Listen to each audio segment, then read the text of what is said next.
Shu kurtka tufayli kompaniya millionlab zarar ko'rishi mumkin edi. Jenny ismli qiz kuchli yomg'ir ostida qolib ketadi. U kiygan mashhur The North Face brendining suv o'tkazmaydigan deb reklama qilingan kurtkasi butunlay shalabbo bo'ladi. Jenny bu haqida emotsiya bilan video oladi.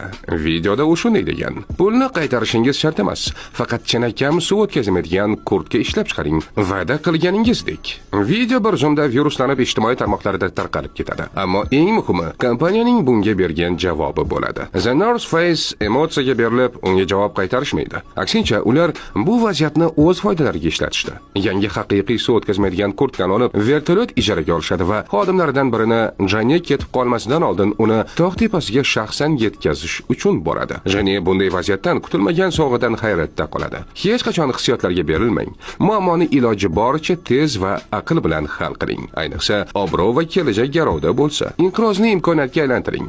Har bir salbiy fikr bu siz uchun yangi kuchli kontent va brend sodiqligini oshirish imkoniyati. Bizga obuna bo'lishni unutmang.